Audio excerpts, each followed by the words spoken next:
Part 2. The Implementation of Full Containment.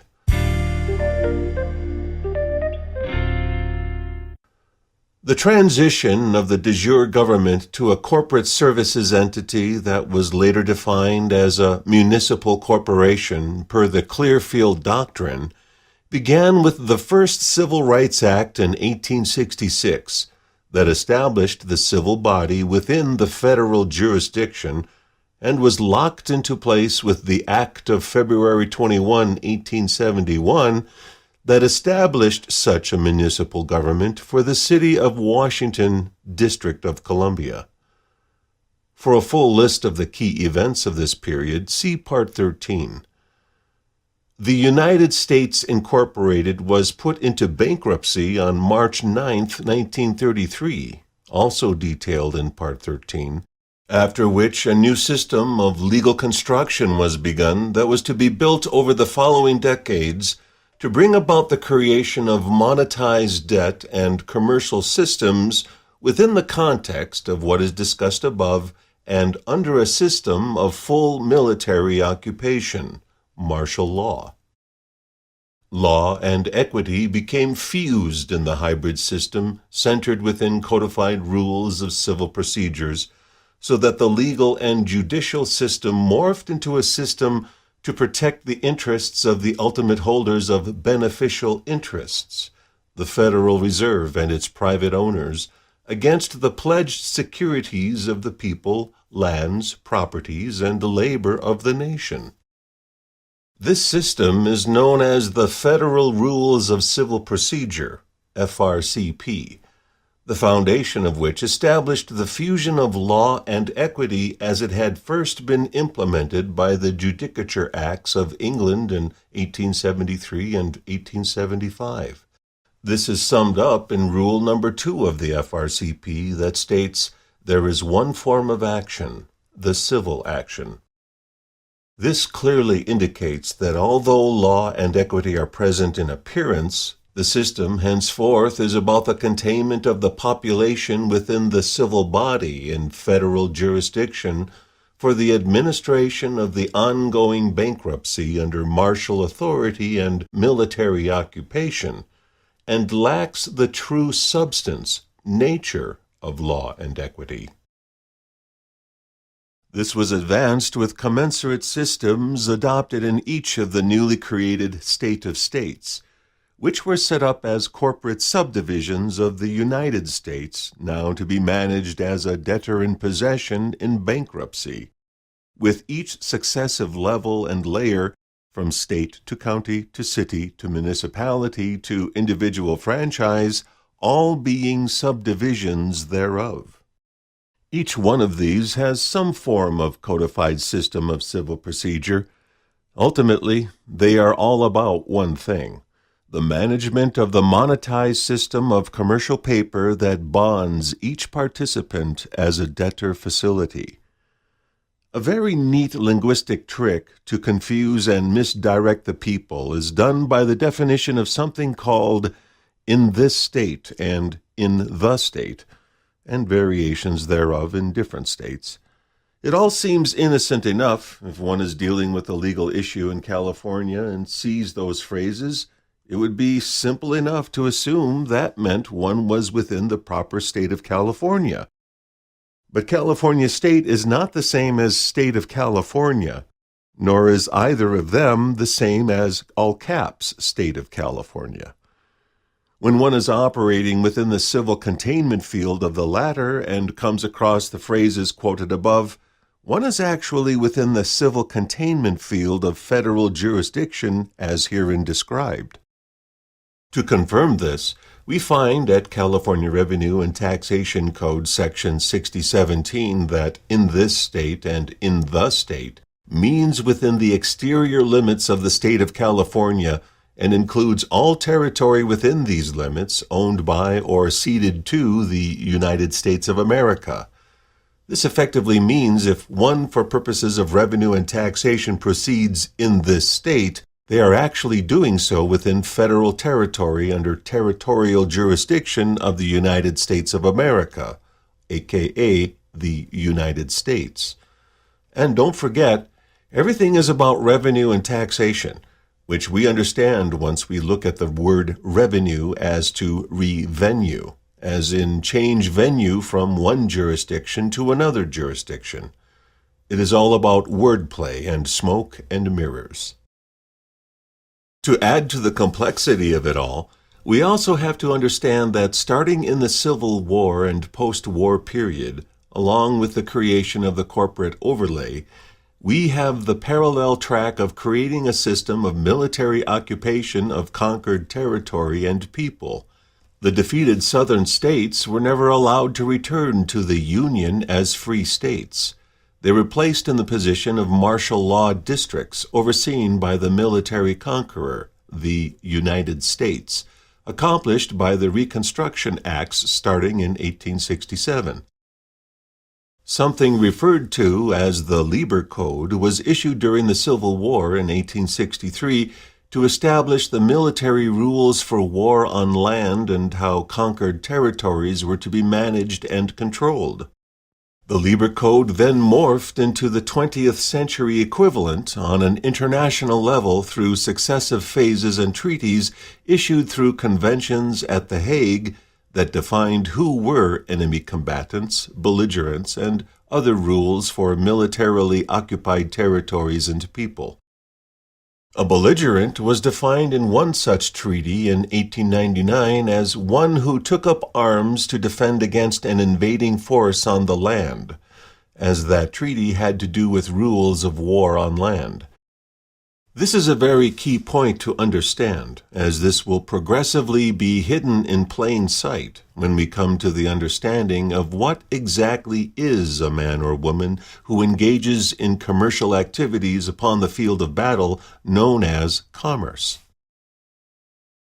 Another important point to consider is how the rules of engagement or war on the high seas, controlled by a system of law called admiralty and maritime, were subtly integrated and hidden within the context of issues concerning war on the land. This is important because true law is rooted and sits on the land. Equity, as it concerns the rights of beneficiaries of trusts and estates, is also rooted in law and has to do with land and landed estates. True substantive rights, inherent and unalienable, are held within one's standing in law and equity that is concurrent with one's standing on the land. Conversely, rules that control bankruptcy and bankrupts are those of the sea, as are civil systems of code and procedure. Additionally, by fine tricks of manipulative layering of symbol and language, the traditions of commerce and the law merchant were progressively morphed to include the sea of commerce and commercial vessels and the commercial field of battle, so that eventually we became known within the post-bankruptcy civil and legal system as civilly dead ghost-like apparitions that could only eat and drink, buy and sell, and pursue gainful enterprise as wraith-like beings operated on and through commercial franchise vessels licensed to operate on the sea of commerce, controlled and controllable within rules of admiralty and bankruptcy via millions of civil codes and rules of civil procedure. Commercial solutions are no solutions at all. In the past 30 years, there have been many people in pursuit of solutions out of this mess. In the mid to late 1990s and into the 2000s and 2010s, a set of so-called solutions emerged that seemed to have all the answers within the commercial arena. These were known by various names, such as acceptance for value, administrative processes, perfection of commercial liens, notarial protests, and secured party creditor. They were all based on the principles and understanding of the UCC system in the presumption that that was the ultimate field in which remedy could be achieved. In many instances, the appearance of remedy was achieved, and many went out on the circuit to teach and promote their knowledge and experience. Many thousands followed those leads, and unfortunately, many of those ended up paying significant prices in terms of time, money, and freedom as one by one each alleged remedy became another quicksand pit of consequences. Even today, the Internet is rife with websites promoting many so-called solutions, even though most of the originators of such ended up in prison. What they all failed to comprehend was the fatal flaws hidden within the fabric of commercial processes. These fatal flaws had to do with the deeper layers of the system having to do with bankruptcy, admiralty, civil procedures, commercial construction, debtor-creditor relations, international treaties, definitions of enemy and belligerent status, and the true nature of commerce as defined herein. In short, it all gets down to three important words: status, standing, and capacity, which we will thoroughly explore and define in this document. We have discussed the normal status that almost all beings hold at this time, that of bonded surety to a bankrupt franchise. The United States system is the linchpin and is mostly the focus of this paper, but the same is true with variations in every nation of the world. All are in fact corporations channeled through the U.S. securities system. All are bankrupt. All have central banks of issue that issue monetized debt that bonds the people as sureties and perpetual debt service slaves. The word status is derived from the same etymological roots as the words state, estate, statute, and static. Each one of us is considered a state in fact, in static/fixed form, like a statue frozen in time, with property titles attached thereto as an estate. All property and land in this world is held in and as estates. We will return to this key and central point later in our discussion.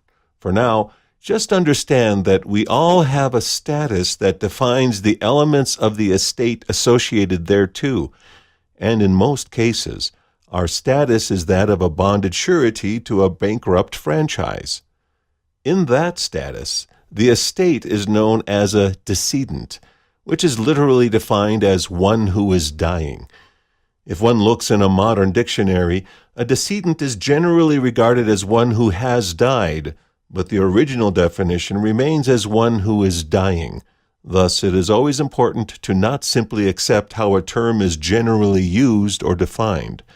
The original and literal definition has not been removed, only overlaid, and is still operative, especially when used in a legal context. Standing has to do with inherent capacity when it comes to law or the lack thereof. As a bankrupt, we are considered to lack standing to state a claim. This is evidenced by the continuous use of Federal Rules of Civil Procedure Rule 12b-6 by the courts to dismiss many cases on the simple grounds, per said rule, that the case is dismissed for failure to state a claim upon which relief can be granted. This is also reflected in state rules of procedure. Additionally, there is a parallel set titled Federal Rules of Criminal Procedure that makes it appear that there is a difference, but when we dig deeper, we find that in fact it is all a matter of commercial transgressions. We also do not have any access to true common law with that status, and therefore cannot bring a court of record pursuant to the common law with the status of a bankrupt. All rights, property, and titles are based on the inherent right to state a claim. So, as a bankrupt, we have forfeited that right and thus have no standing in law, nor the capacity to claim the hidden equitable rights, values, and interests attached to the underlying ancestral lineal estate. Such rights are held by the beneficiary and heir to the estate. However, in our current status as a bonded surety, we are considered to have abandoned our true estate. When there is substance in the standing of the heir, he is considered a living beneficiary, but the lack of standing due to being the bonded surety to a bankrupt franchise places us as civilly dead in the system and thus we can only have limited beneficial use of property that effectively belongs to another who holds superior title. Without standing, one cannot claim rights, stand on the land, or have access to law or equity in the truest sense of those terms. With impaired or bankrupt status and lack of standing, we therefore have no capacity. Capacity is the inherent power to assert authority and control over property, land, law, rights, and essentially the substance of life. Our current status as bonded sureties without standing leaves us bereft of any real capacity, any real freedom, or any control over our lives.